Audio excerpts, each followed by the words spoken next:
यह है सेठ धनीराम। यह बहुत ही ज़्यादा उदास सेठ है क्योंकि यह किसी को भी अपनी ओर आता हुआ देखकर और वह गरीबी में हो, उसे देखकर वह नहीं रह पाते हैं। इसी के कारण यह किसी की गरीबी को नहीं देखना चाहते हैं।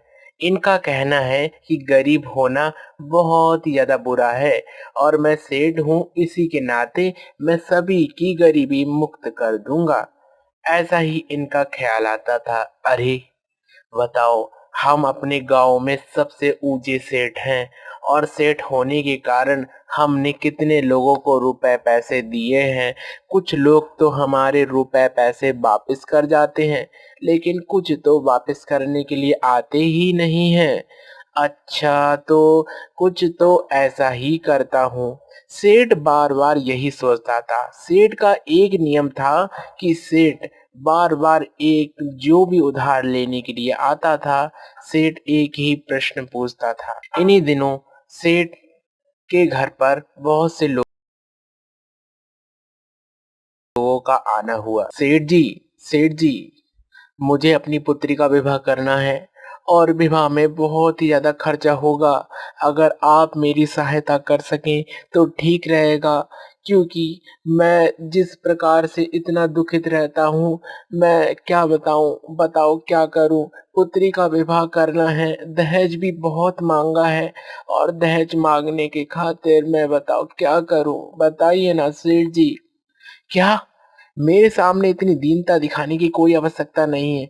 सब प्रभु का दिया हुआ ही मेरे पास रुपए पैसा है और रुपए पैसा प्रभु ही मुझे देते हैं और प्रभु के कारण ही मैं इतनी संपत्ति को ग्रहण करता हूँ। अच्छा, तो सेठ जी बताइए ना, मेरी पुत्री का विवाह है, आप मेरी पुत्री के विवाह के लिए कुछ खर्चा करेंगे या नहीं करेंगे? अरे, खर्चे करने की बात नहीं है, मैं तो तुम्हें धन दे सकता हूँ और धन देने के पश्चात तुम्हें मेरे एक प्रश्न का उत्तर देना पड़ेगा। कौन से प्रश्न का उत्तर?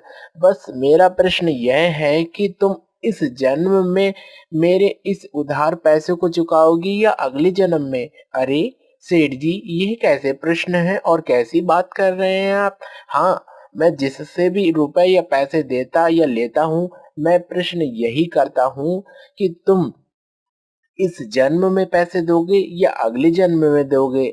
सेठ जी, यह कोई बात में बात हुई कि इस जन्म और अगले जन्म? इस जन्म का तो किसी ने देखा नहीं, फिर अगले जन्म?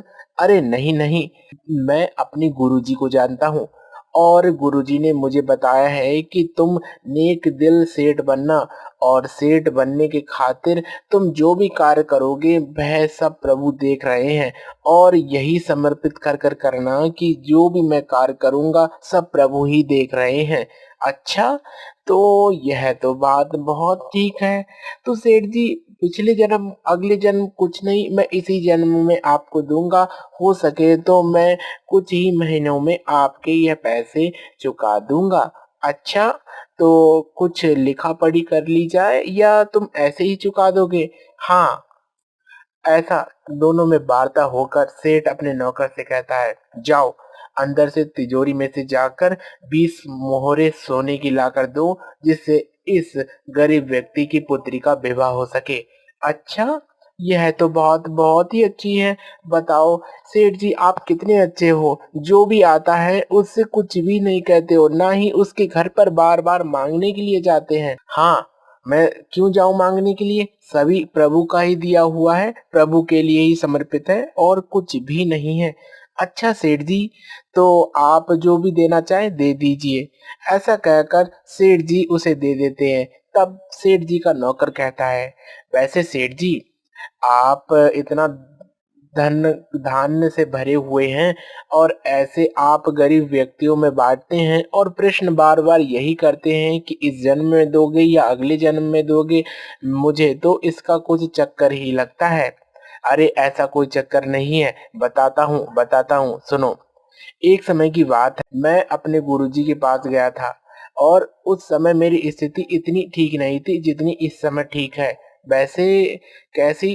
अरे मैं बताता हूँ। मैं अपने गुरुजी के पास गया और गुरुजी से कहा, गुरुजी बताओ ना, अब मैं इतना गरीब हूँ, मेरे मन में बस इतना है कि मैं गरीब ना रहूँ और ना ही मेरे गाँव वाले कोई गरीब रहें। और गरीब ना रहने के कारण मैं यही चाहता हूँ कि कोई भी मेरे गाँव और मेरे आस-पास के जितने भी लोग हैं, भूख-प्यास से ना तड़पें। अच्छा, तो बेटा तुम बहुत ही ज़्यादा अच्छे हो, इसलिए मैं तुम्हारा नाम धनीराम रखता हूँ। गुरुजी, धनीराम नाम रखने से क्या मैं धनीराम बन जाऊँगा? अरे नहीं, नहीं, सुनो, मैं तुम्हारा नाम इसलिए रख रहा हूँ क्योंकि तुम्हारी जो सोच है वह हर किसी इंसान की हो जाए ना, तो इस संसार में गरीबी ही नहीं रहेगी। तो गुरुजी बताइए अब क्या करूँ?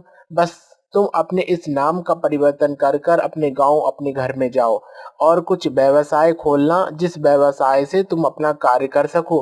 हाँ, वैसे गुरुजी आप थोड़ा कुछ बता देंगे? ऐसे कुछ नहीं, बस मेरे पास कुछ मुद्राएँ रखी हुई हैं, उसे ले जाओ और उसी से तुम अपना व्यवसाय खोलना। अच्छा, तो ऐसा ही करूँगा। गुरुजी ने मुझे कुछ स्वर्ण मुद्राएँ दी और जिसके पश्चात मैं अपने घर आ गया। घर आने के पश्चात मैंने पहले थोड़ा-सा खेत खरीदा और खेत में खेती करी और खेती करने के पश्चात फसल अच्छे तरीके से उगी, जिसके कारण मुझे मुनाफ़ा हो गया और उस मुनाफ़े की खातिर मैं धीरे-धीरे कर खेती का कार्य करते-करते आज मेरी लाखों एकड़ ज़मीन है, जिसके कारण मैं धनवान बन चुका हूँ। और गुरुजी ने मुझसे उस समय यह बात कही थी, बेटा धनीराम सुनो, मैं तुमसे कह देता हूँ एक ना एक दिन तुम धनी जरूर बनोगे। और सुनो, जो भी तुमसे धन लेने के लिए आए उससे कभी भी मत नहीं कहना कि तुम कब धन दोगे। प्रश्न केवल इतना ही करना है कि इस जन्म में दोगे या अगले जन्म में दोगे। अच्छा, तो बात तो ठीक है गुरुजी, तो मैं चलता हूँ। ऐसा कहकर मैं वहां से चला आया और चले आने के पश्चात देखो कितना धन दान से मैं भरा हुआ हूँ। तो सेठ जी यह बताइए, इसका परीक्षण कैसे पता चलेगा कि आप इस जन्म में और अगले जन्म में कोई ऐसा कोई किस्सा हुआ हो जिसके कारण मुझे पता चल सके? अरे! बताता हूँ। एक समय की बात है जब मैं ऐसा ही कार्य करता था। मेरे मन में आया कि मैं किसी की भी गरीबी को ना देखूँ। उसी उन्हीं दिनों यह चर्चा आप जानते ही हो, जब ऐसी बात लोगों के मन में सुनी जाएगी कि सेठ जी इस जन्म और अगले जन्म की बात करते हैं, और उसी के कारण मैंने एक बार ऐसी ही घोषणा की थी। गाँव वालों सुनो, मैं तुम लोगों से यह घोषणा कर देता हूँ कि जितने भी लोग हैं मुझसे धन ले जा सकते हैं। बस मेरी शर्त यही है कि इस जन्म में दोगे या अगले जन्म में दोगे। अच्छा सेठ जी, तो ठीक है। ऐसा कहकर मैं अपने घर चला आया। घर चले आने के पश्चात बहुत से लोगों की भीड़ लग गई। भीड़ में सभी लोग ले गए और ले जाने के पश्चात कुछ हाल ऐसा हुआ कि मैं सेठ होते हुए भी कुछ दिनों के लिए थोड़ा-सा गरीब हो गया। गरीब होने के पश्चात कुछ ही दिन बीते थे कि मेरे पास ऐसे लोग आए जिसका इलाज करने के लिए मैंने मुफ्त में ही रुपए दिए और उनसे भी यही प्रश्न किया। हाँ भाई बताओ क्या परेशानी है? अरे सेठ जी कुछ परेशानी नहीं है, बस इतनी सी परेशानी है कि मेरी जो हफ्ते और 2 हफ्ते में दवाइयाँ चलती हैं उसके लिए मेरे पास एक भी रुपए नहीं है। अगर आप कृपा करें तो ऐसी कृपा हो सकती है। अच्छा तो ठीक है, चले जाओ और धन लेकर जाओ। ऐसा कहकर सेठ ने अपनी पूरी बीती हुई बताई और बीती बताने के पश्चात नौकर भी प्रसन्नता के संग अपने मालिक का कार्य करने लगा। कुछ ही दिन बीतते हैं कि कुछ चोरों को पता चलता है कि हमारे गांव में एक सेठ है। अरे सुना ना, मैंने सुना है ना, सेठ बहुत अमीर होते हुए भी प्रश्न केवल इतना करता है कि इस जन्म में रुपए पैसे लौटाओगी या अगले जन्म में। अरे कैसा सेठ है बताओ, अपना धन तो भरपूर खर्च कर रहा है और लेने के लिए भी किसी के घर नहीं जाता है। अरे भाई कुछ ऐसा करते हैं ना, हम भी उसी के घर चलते हैं और उससे यही प्रार्थना करेंगे ना, थोड़ी दिक्कत है इसी के खातिर हमें भी दे दो थोड़े पैसे, और पैसे देने के पश्चात ना मैं ऐसा ही करूंगा जिसकी खातिर मुझे भी पैसे वगैरह मिल जाएंगे। और सुनो, इस जन्म की तो बात ही नहीं, अगले जन्म का किसने देखा है। और उस सेठ के पास जाकर कुछ अच्छा सा ही धन लेंगे और धन लेने के पश्चात घर लौटकर पूरे उम्र चोरी नहीं करेंगे, क्योंकि जब मुफ्त में ही हमें धन पैसे मिल रहे हैं तो हम क्या करेंगे चोरी कर कर। और सुनो, इस धन से ना हम व्यापार खोल लेंगे और व्यापार के संग चोरी कभी नहीं छोड़ेंगे। हाँ, चोरी छोड़ने से मुझे लाभ नहीं हानि ही होगी, और हानि होना अच्छी बात नहीं है। ऐसा कहकर दोनों चोर सेठ जी के पास जाने ही वाले होते हैं कि सेठ जी के जहाँ पर घोड़े बंधे हुए होते हैं वहां पर जाते हैं और जाकर देखते हैं कि घोड़ा घोड़ी से बात कर रहा होता है। अरे सुना, सुना ना, सेठ जी ने ना जैसा किया वैसा ठीक ही किया ना। देखो ना, पिछले जन्म की मैं बात बताता हूँ, उस जन्म में ना तुम मेरी पत्नी थी और इस जन्म में भी देखो ना पत्नी ही तुम हो।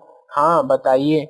मैंने ना इसी सेठ से जाकर थोड़े धन पैसे लिया था और वादा कर दिया था कि जो भी धन रुपए है मैं अगले जन्म में आकर चुकाऊंगा। हाँ तो उसका क्या हुआ। हाँ तो देखो ना, मैं इस सेठ का घोड़ा बनकर आया हूँ और देखो इतनी वृद्ध होने के पश्चात भी मैं इसका सारा कार्य करता हूँ। जितना भी मालगाड़ी से इसकी खेती की जितनी भी फसल आती है मैं ही लाद कर लेकर आता हूँ और इन लोगों को जरा सी भी तरस नहीं आता है मेरे ऊपर। हाँ, यह तो आप ठीक ही कहते हैं स्वामी, लेकिन आपने जो किया वह ठीक नहीं किया। आप इस सेठ को जानते हैं। देखो ना, पूर्व जन्म इस जन्म की बात को लेकर हमने इस ऐसा सोचा ना कि यह रुपए पैसे मैं अगले जन्म में चुका दूंगा और अगला जन्म किसने देखा। लेकिन हम लोगों को तो सभी याद है कि हमने इस सेठ के संग कैसी ठगी की थी और ठगी करने के कारण बताओ ना कितनी दुर्दशा हमारी यहाँ हो गई है। हम पूरे उम्र हमने मनुष्य शरीर लेकर खूब सुख भोगा, लेकिन अंत में आकर क्या मिला। देखो ना, मैं घोड़ी और तुम घोड़ा बने हुए हो और इस सेठ का जितना भी रुपए पैसा था सबका हिसाब चुका रहे हैं। हाँ वैसे ठीक कहती हो, तभी तो कहते हैं किसी का धन नहीं लेना चाहिए, नहीं तो जन्म जन्म के चक्कर लगाने पड़ जाएंगे। हाँ स्वामी आप ठीक कहते हो। यह बात जब घोड़ों की और घोड़ी और घोड़ों की बात जब चोर सुनते हैं और कहते हैं, अरे भाई देखा ना, ये घोड़े बोल भी लेते हैं और अपने पूर्व की बातें भी कर रहे हैं और बातों में कुछ सच्चाई भी लग रही है। अरे हाँ ठीक कहते हो, मैं भैया नहीं जाऊंगा वहां पर। देखो इन्होंने इसी जन्म और पिछले जन्म की सारी चर्चा हमारे कानों के सामने कर दी है और कानों के सामने करने के कारण ना अब हमें नहीं जाना चाहिए। हाँ ठीक कहते हो, क्योंकि किसी का धन नहीं लेना चाहिए। वैसे सेठ से परिचय तो कर लें जाकर। अरे नहीं नहीं नहीं, अगर इस जन्म में ही पैसा चुकाने हैं तो ठीक है, नहीं तो इस सेठ की तरह ही करना पड़ेगा तुम्हें। भैया खुद ही सोच लो, क्योंकि मुझे कुछ नहीं पता। ऐसा कहकर दोनों चोरों ने सोच लिया कि अगर इस जन्म में हमने पैसे लिए तो अगले जन्म में इस सेठ के यहाँ घोड़ा गधा कुछ भी बनकर आना पड़ेगा, लेकिन हम इसका धन नहीं चुका पाएंगे, क्योंकि जिसका धन हमने लिया है उसे हमें सूद समेत देना पड़ेगा। ऐसा कहते हुए जब वह सेठ के पास जाता है, सेठ जी, सेठ जी, मैंने आपके घोड़ों से ऐसी बातें करती सुनी है। क्या, कैसी बातें। अरे उन्होंने बताया कि पूर्व जन्म में वह आपके पैसे ले गए थे और पैसे ले जाने के पश्चात आपके ही यहाँ पर वह घोड़े बने हैं और सूद समेत वह धन पैसे सब वापस करने के लिए कार्य कर रहे हैं। हाँ वह तो मेरे गुरुजी की कृपा ही है ना। वैसे गुरुजी ने मेरे कहा था कि इस जन्म और अगले जन्म में इतना हिसाब तो रखना ही होगा, वही हिसाब पूरा करने के लिए यहाँ पर आए हैं। और वैसे भी मुझे पता था मेरे गुरुजी इतने सच्चे हैं कि जो भी कार्य करने के लिए देंगे वह ठीक ही देंगे। और जितने भी जानवर पशु यहाँ पर बंधे हुए हैं ना, सब ये अपना हिसाब पूरा कर रहे हैं, क्योंकि मैं जानता हूँ कि किसी का भी एक पैसा नहीं रखना चाहिए जीवन में। अच्छा सेठ जी हम चलते हैं। चोर बार बार यही बात करते हुए जाते हैं। बताओ बाल बाल बचे, नहीं तो क्या होता। अरे वैसे यह सोचो हमने तो पूरी उम्र चोरी की है और चोरी करने के कारण अब बताओ हमारा क्या हाल होगा। अरे नहीं नहीं नहीं, वैसे कहते हैं ना पछतावा जब होता है ना तब भगवान भी माफ कर देते हैं। अब आज के बाद हम कभी चोरी नहीं करेंगे। वृत्तांत को सुनकर चोर सुधर जाते हैं और कहते हैं अब मैं कभी चोरी नहीं करूंगा, और चोर भी सुधर जाते हैं। तभी कहते हैं किसी का भी एक पैसा नहीं रखना चाहिए।